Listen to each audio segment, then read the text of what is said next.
Welcome to the Productivity Podcast. He's back. I think it's third, maybe even fourth time. You're up there with Simon Fraser, James in the league table of appearances. It's James Bolley, captain at Purposeful. Hi, James.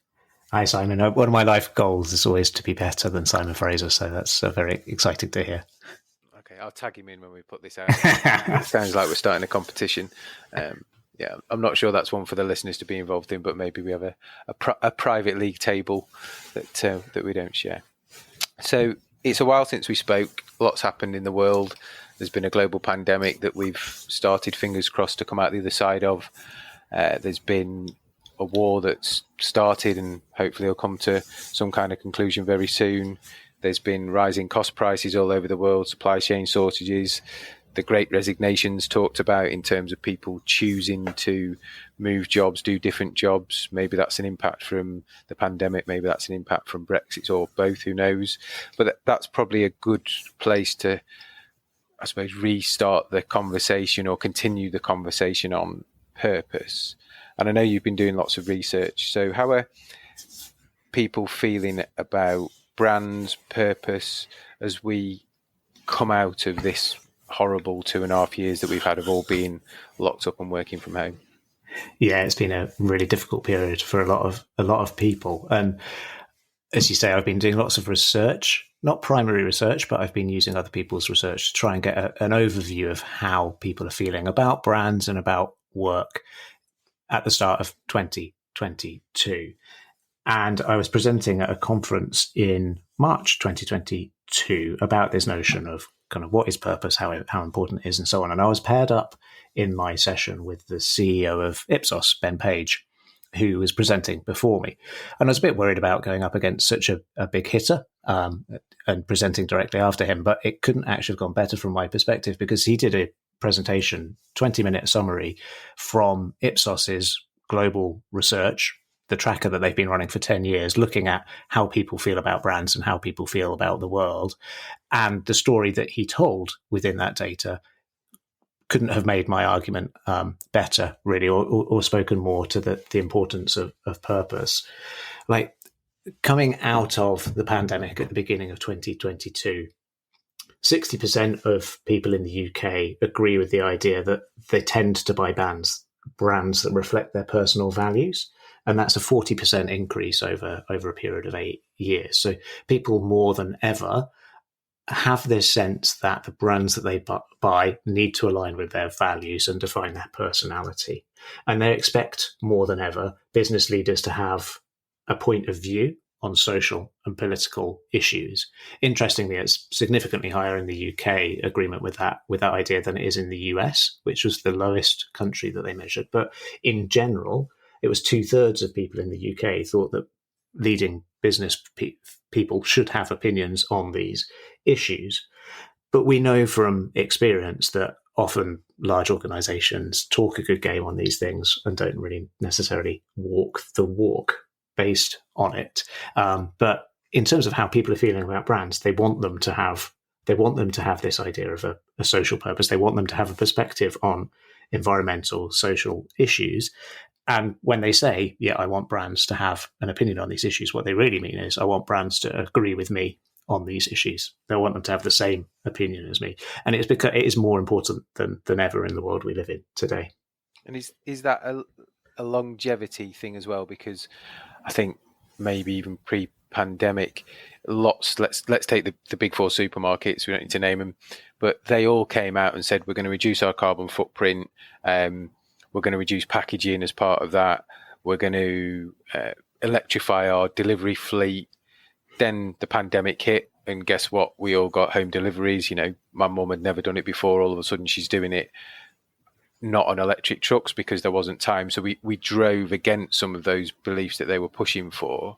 And I must say, since everything's been relaxed, I've not seen many of those, certainly the big four, review that or come back out and talk about it, because cost is now king, and I've mentioned supply chain pressures and what have you, and to do some of this stuff isn't cheap. And as a consumer, can we really pallet prices going up to pay for electric fleets? Yeah, I think that's a really good point. People's intentions are good, around these issues. People say that they would buy from a brand that has the same values as them, but that's assuming that it's an equivalent product at an equivalent price. I think when push comes to shove, if you have to pay a 50% premium, not everybody will do that, and I think that's really true. I think in thinking about large businesses in general, not just grocers, there's a bit of a misconception that meeting environmental and sustainability goals will raise your costs. In the short term, there are often capital outlays that is difficult for businesses. But generally, if you approach a problem like electrifying your fleet or replacing your office building, whatever it is, if you factor the right environmental and sustainability factors into your decision, often it will turn out that the best solution for the environment is also one of the best solutions for you financially. I think it's true that people perceive a trade-off. I don't think it's necessarily true that there always is actually one there. And the trend that we're seeing in terms of what's important to companies, and more importantly, what's important to the companies investing in those companies, is that they expect them to have a position on some of these ESG issues, even if it is expensive. So I would expect electrification of fleets is on the agenda somewhere in the organization. It's just a case of when it will bubble back to the top. And how forgiving are we going to be? So if it's still on the agenda in 5 years' time, are we as consumers going to be saying, well, it's great that that's what you think, but we need some action? Or actually, are we going to be saying, yeah, that's fine as long as you keep your prices down? I think the sad truth is that in a lot of markets, it will be segmented. There'll be some people that are prepared to stomach a bit more, and some people that will forgive, and some people that won't, rather than a uniform decision. And progress in this area is never linear. So I think it will depend. But I think in general, the expectation of large investors, including a number of pensions companies, want to see progress on societal issues before they'll give these brands their money, and it will force people's hands. I don't think it will necessarily be up to consumers. I think it will be driven by the investors. Interesting. So now, you mentioned some of the research you've been doing. What other bits have you got to share with us? Yeah, well, I think obviously there's this sense that consumers don't necessarily want to pay more for their products, but they want their brands to reflect their values. There's also a sense of post-pandemic, in particular, what the world of work should look like today. And there's lots of research. I'm not just quoting Ipsos here. There's various sources. People are looking for remote work options as standard now. That's just an expectation. They're looking for increased levels of fairness. They're looking for an increased recognition of their mental health and their work-life balance. And they are, more than ever, looking for values alignment in the organizations they work in. And there's some really scary statistics in some of these areas. But in terms of work-life balance and mental health, found some research recently that showed people with children under 18 are significantly more likely to be disengaged and burned out at work than people without children under the age of 18, which I think goes to show the impact on home lives of when work kind of constrains your freedom to do things that can be increased when you have children. There are similar statistics showing that, burnout, in that sense, that quest for fairness, is higher amongst women and other groups as well. So it's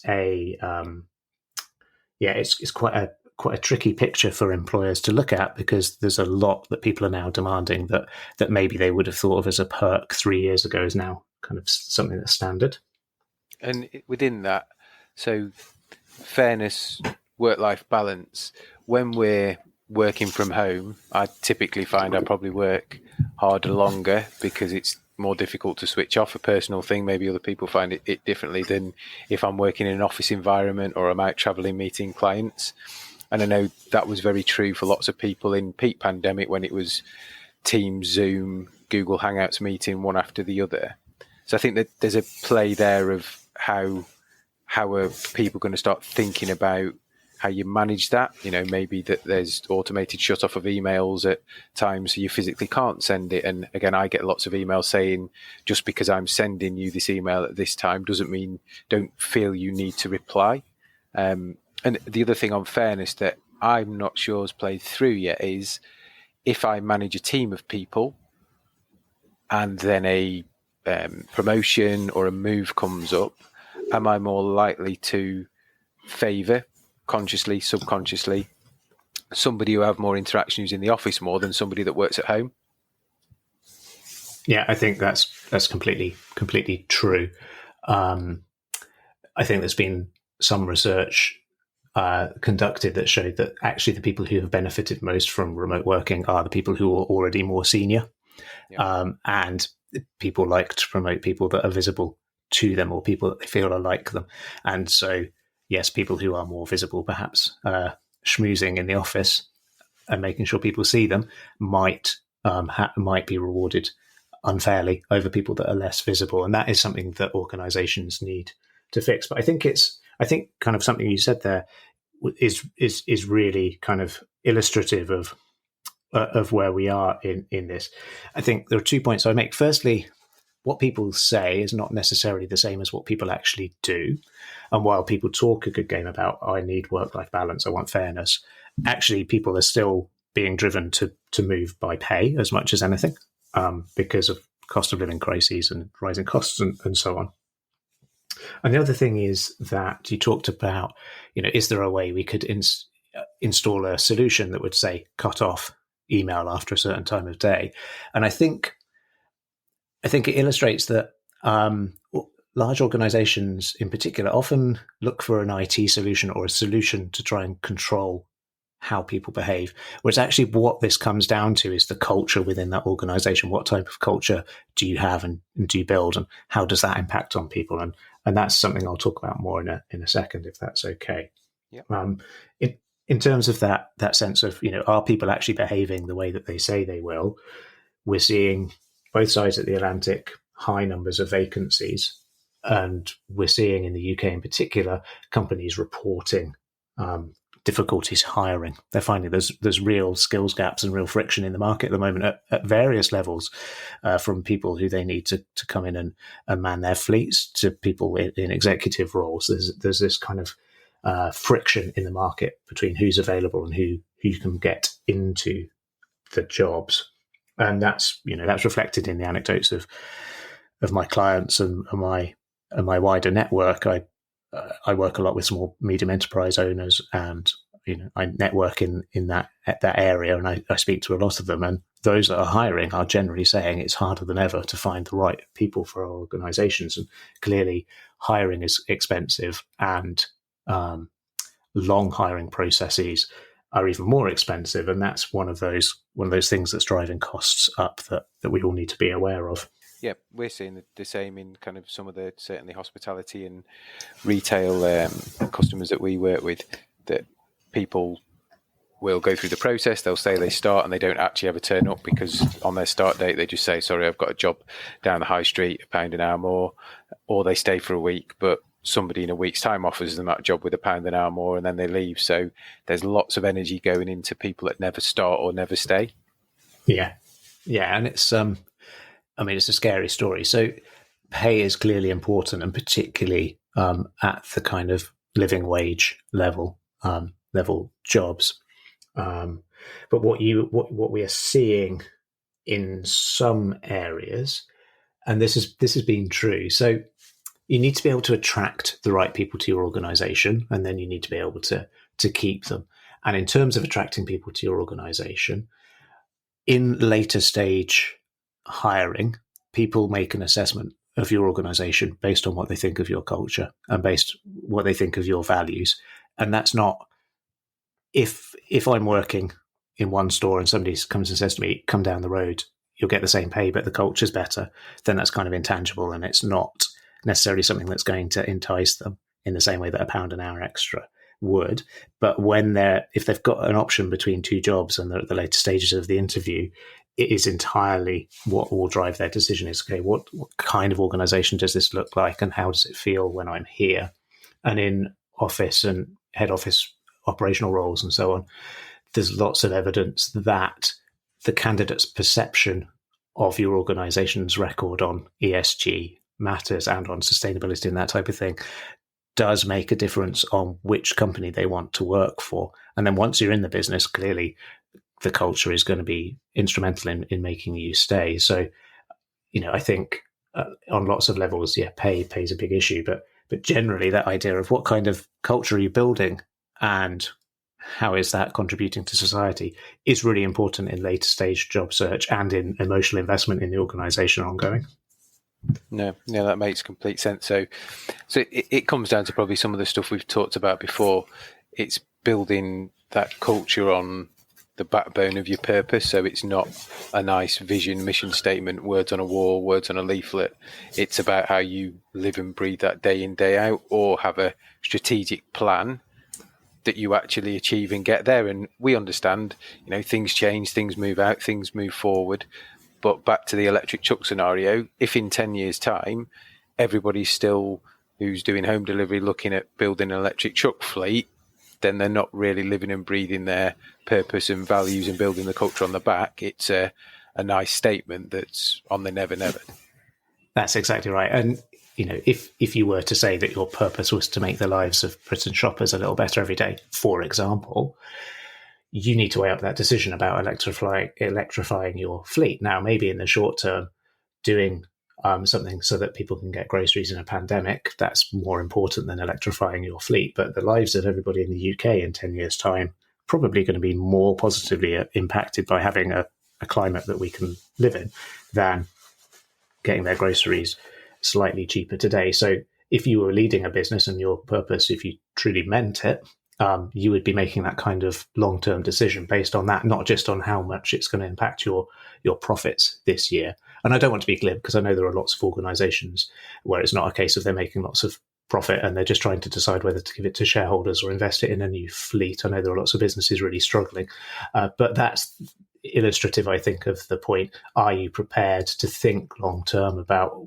what strategy and what decisions are really going to support your purported purpose, or is it just a marketing slogan?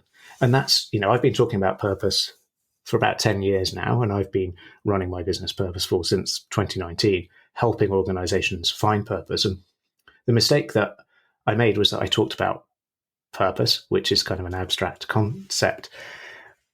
What I've started talking about since the pandemic is culture, this sense of how do you build a consistent culture, a way of doing things around here that supports what this organization is trying to achieve and helps people within the organization achieve their goals.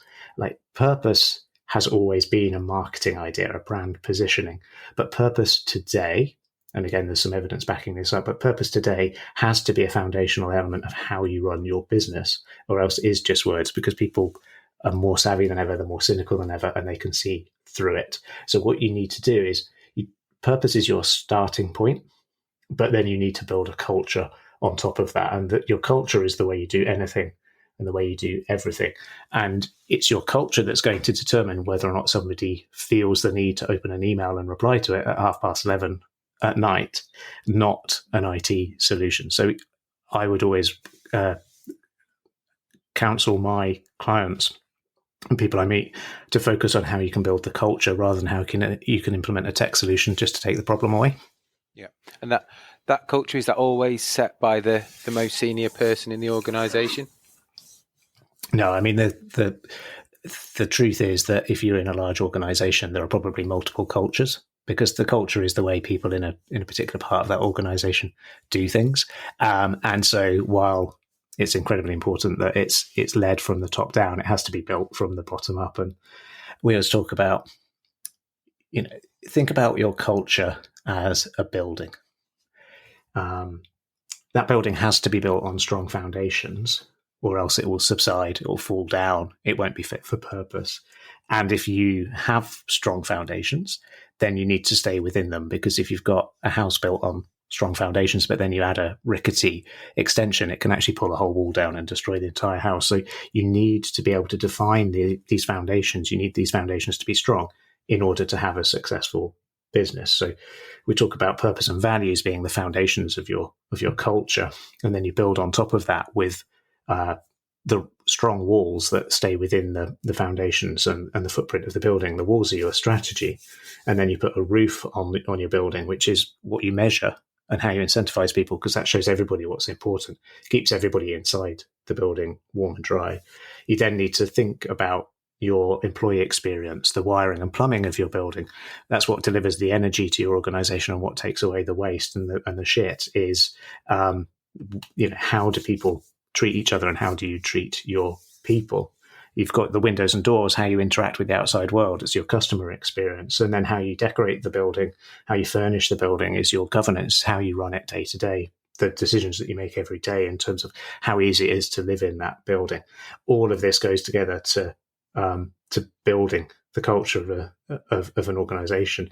And it needs to be all in line with those foundations. Now, it's not to say that all of the rooms in the building need to be exactly the same. You can encourage, the sitting room and the bedroom to be completely different places because they have different goals, but they're still within the same building. They're still built on the same foundations and achieving the same aim. So that's the way I kind of try and encourage people to think about it. No, very, very good. And I assume the kind of senior people are the landlords or the custodians for that amount of time that have got to repair the roof or clean the windows or paint the front door, because ultimately they're the ones that bring that all together, don't they, and make sure it's inhabitable and people want to come and say hello, and ultimately colleagues want to live there. Well, exactly. And then also they're responsible for the tone of how you landscape the building so that it looks like a fun place to visit as well. But I think the phrase, it's a bit of a winding anecdote, which I won't tell now in the interest of time. But the phrase I always use is "don't be a duck." Like if you are sitting on the roof quacking at people as they're going in and out of the building, then it's not really going to make any difference. As a leader, you need to be on the ground talking with the architects and really inspiring them with the vision of what the building should look like, and working with people inside the building so that it turns into a dream place to live that ultimately somebody wants to buy or move into. There's no use kind of sitting on the sidelines and just quacking at people. And so that's in my perspective, and based on lots of research and by many cleverer people than me, the role of the leader within that is to help set the tone, define the vision, and corral people. And I think the only thing I would add to that is, of course, if you are in a business today and you don't think you have a clear definition of your purpose or your values, it's important that you as the leader don't just go and sit in a room and create something, because purpose isn't created, it's discovered. The role of the leader there is to bring out the purpose from other people. So it's not a creation job. It's like you say, it's a discoverer and then custodian of this treasure that will help you build the strongest culture you can. Brilliant. No, that's really good, and really good insight in terms of hopefully helping the listeners just think about what that means to them in the kind of context of the last 2.5 years that we've come through. Is it standing true? Does it need revisiting? Is what's on the plan deliverable, or as we've talked about, are they just words? So hopefully spark some thought in some people listening in terms of things to do differently, or just check in on and make sure it's still true. Any final thoughts to leave us with, James?